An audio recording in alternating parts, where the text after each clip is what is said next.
Bonjour, je suis Omar Karaman-Kaba, le créateur du réseau social Téléba. Téléba est un réseau social qui vise à connecter les Africains tout en mettant en valeur les langues et les cultures africaines. Donc, c'est un réseau social avec plusieurs fonctionnalités au sein de l'application aussi. C'est un réseau social comme les autres réseaux, tels que Facebook, Instagram, Twitter et autres là. Bon, disons, mais on peut dire qu'il y a assez de ressemblances avec Instagram par rapport à Facebook et V-Contact aussi. Donc, c'est un réseau social comme les autres réseaux.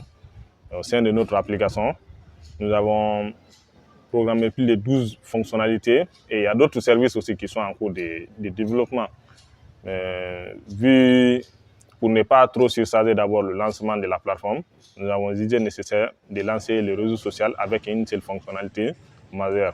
Maintenant, après avoir créé un profil, les utilisateurs de Téléba peuvent partager des contenus, vidéos, photos, textes et autres là, sur la plateforme, des stories, ainsi de suite. Et il y a la fonctionnalité des recherches d'emploi aussi. Donc, les entreprises peuvent lancer des recherches d'emploi, des offres d'emploi du moins. Et les chercheurs d'emploi aussi ont la possibilité de postuler directement dans la boîte mail de l'entreprise en question. Et les utilisateurs aussi peuvent développer leur CV sur la plateforme. Et nous avons un algorithme qui permet aussi de classer les meilleurs CV du moment. C'est qu'en fonction de ça, les entreprises aussi peuvent savoir réellement quels sont les CV réellement qu'il faut, ou bien les personnes qu'il faut recruter facilement pour faciliter le recrutement auprès des entreprises aussi. Et nous avons la fonctionnalité Discover, comme TikTok et autres là, donc, où les utilisateurs peuvent partager des contenus vidéo éducatifs et autres là sur la plateforme. Et nous avons la fonctionnalité de sondage aussi, et qui est un outil professionnel aussi. Et ainsi de suite. Donc, nous avons d'autres fonctionnalités qui sont déjà en cours d'intégration. Bon, il y a plus d'une douzaine de fonctionnalités d'abord qui sont en cours d'intégration. Donc, on aimerait garder la surprise pour le lancement de ces fonctionnalités-là. Le réseau social, j'ai commencé le projet en 2019, quand je suis venu à Conakry. Donc, comme d'habitude à l'intérieur, j'avais l'habitude de travailler pendant mes temps de cours. Mais arrivé à Conakry, vu l'université avec le programme qu'ils avaient là, donc je me dis que mener une autre activité parallèle au cours, donc ça serait un sérieux problème. Donc à ce moment-là, comme j'avais des livres numériques, des livres en PDF et EPUB et autres là, donc je m'étais dit, comme d'autres personnes, c'est difficile d'avoir ces livres-là chez nous ici, donc il serait mieux de créer un site où on peut vendre maintenant ces livres-là. Quand j'ai créé le site internet là, pour la première fois, c'était en 2019, et à chaque fois que je partageais le lien du site sur Facebook, Facebook bloquait le lien. Donc à chaque fois, maintenant, j'ai mené des recherches. Quand j'ai mené une recherche, j'ai vu qu'il y avait des milliers d'autres personnes qui avaient le même problème que moi. Donc je m'étais dit, bon, peut-être il vaudrait mieux que je crée mon propre réseau social. Bon, l'idée était venue comme ça banalement. Et fin de 2019, j'ai commencé à programmer. C'était avec mon téléphone que j'avais commencé la programmation. Et puis, puisque mon ordinateur à l'époque était en panne, maintenant, début 2020, j'ai commencé maintenant la programmation réelle maintenant de l'application. C'était un site internet. Après, on est quitté du site internet. Après, quand j'ai remarqué que c'est très difficile pour les gens de télécharger des photos et autres là, à travers un ordinateur ou un site internet, donc je m'étais dit, il vaut mieux créer une application mobile. Donc, c'est à ce moment-là que j'ai commencé la programmation de l'application mobile pour Android. Et aujourd'hui, nous sommes disponibles sur Android et iOS, ainsi qu'un site internet aussi. Nous sommes basés d'abord sur les contenus locaux. Maintenant, en faisant quoi? C'est-à-dire en intégrant les langues africaines.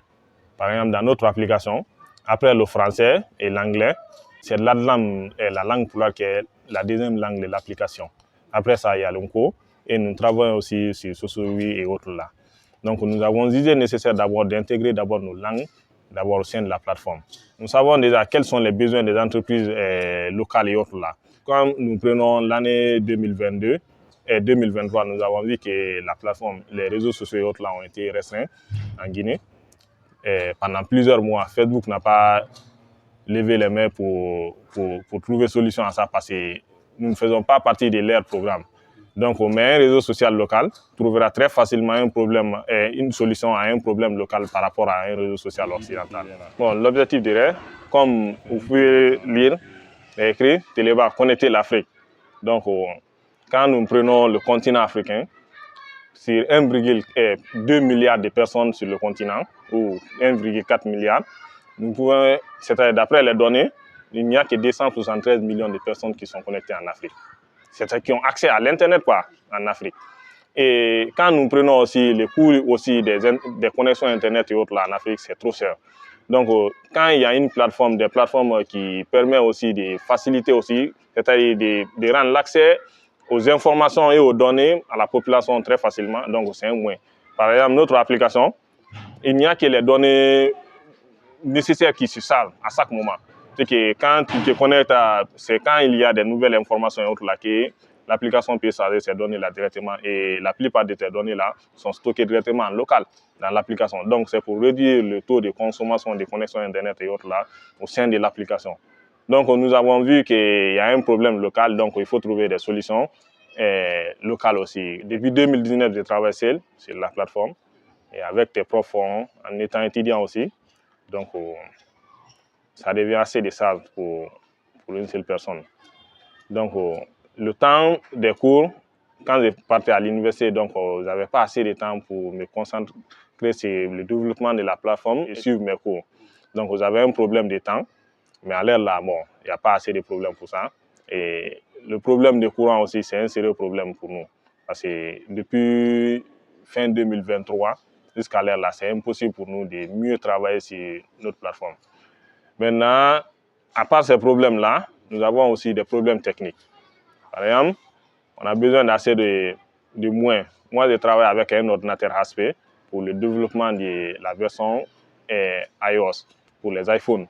Alors que pour mieux travailler sur les projets iPhone de iOS, il faut travailler avec un ordinateur Mac et autres là. Donc, avec les moyens, donc, on a un problème de moyens. Et on a un problème de moyens aussi pour faire la publicité de la plateforme ou autre campagne pour pouvoir faire connaître la plateforme auprès des milliers de personnes. Et un problème de réseau aussi, parce que tout est une question de réseau. Et comme je l'ai dit, la plateforme d'abord, Téléba, c'est de connecter l'Afrique. Donc ce n'est pas la Guinée seulement que nous visons, mais partout en Afrique, parce que nous comptons même intégrer les langues Haoussa et Fon et autres là au sein de l'application pour pouvoir faciliter aussi l'intégration des autres communautés au sein de la plateforme.